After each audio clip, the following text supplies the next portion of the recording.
Love on the Spectrum. Y'all know I love that show. But has anyone else noticed that they're getting a little heavy on the Steeple people this season? Is it just me? Like they're going to the people's houses. They're showing the other folks. And for some reason, everyone has crosses everywhere. That wasn't like that before, but it's like that this year. Multiple of the, I want to say contestants, but they're not contestants. The person seeking love, including people that have been there before. This year, a high priority for their partners is that they're religious and that they don't drink. And I'm like, this is also weird. Since when did this become a highlight where multiple people are saying it again and again? And you even have that one Adon.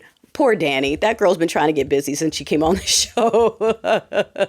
She finally got a boyfriend in Adon, and Adon is A, okay? He's A schmegs, all right? The letter A, not the G-A-Y, okay? And there's nothing wrong with it. But see, this is why we need education instead of just faith. Because if you have education, then people would know that being A is absolutely a choice. There are plenty of people who don't like being touched, don't like physical intimacy, want love and want a partner, but aren't interested in the rest of it. And I'm telling, I say this again and again, especially having grown up in steeple people culture.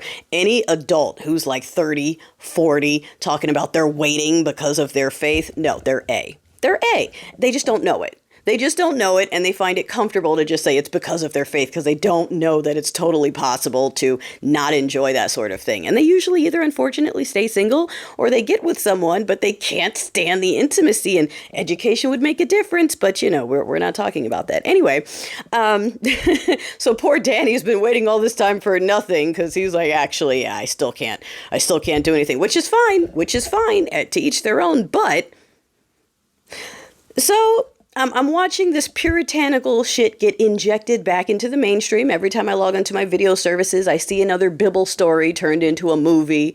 I'm seeing people debating the Ark versus Titanic. We're debating something that we have no evidence of versus something that happened within recorded history. And these people are trying to have educated debates on why the Ark isn't like the Titanic.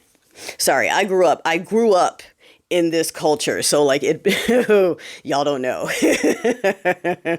Y'all do not know. Okay. There's a reason that the Red Hats tapped into those people. You see them. What are they doing right now? Not only are they talking about wanting their steeple peopleness infused into everything that is everyday life, the lifestyle that they don't live by, but they want to force on everyone else. In addition to that, these are the same people that are now worshiping two white men because they're rich. The exact thing that their jibas would not like, they are now worshiping. They are writing praise and worship songs. You saw the video of the chick painting the stench grandpa on stage in front of the congregation while everyone's crying and cheering for their prophet. Literal idolatry. They do not care. No, don't point it out because they don't read. Okay? But that idolatry has now traveled over to co-sugar daddy doo-doo, who I don't know why they're praying and worshiping to him too, but okay. And his company, you've seen it. They now have Doge on their shirts and their hats and on their flags, and they're adding it to their cars. They're going out going, I'm representing for Sugar Daddy Doo-Doo at the movies. And so now it's not just stench shit. It's now department shit. It's now, did you see the Ford Flex that put Tesla emblems on it? He put a Tesla emblem on the front, on the back, like, because he can't afford one. So he put it on his Ford Flex.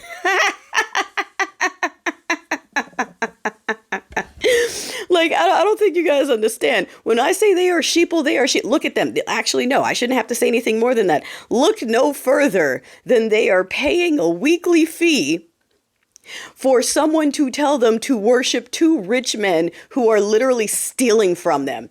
And they're like, that's fine. That's fine. Anything as long as it's white in church. Anything as long as it's white's in church. Hallelujah. Now, I better shut up. I'm going to give them their idea. This is going to get to the wrong side of talk, and they're going to go, ooh, yeah, that's a great song. That's a great one. See, I told you I used to be in praise band.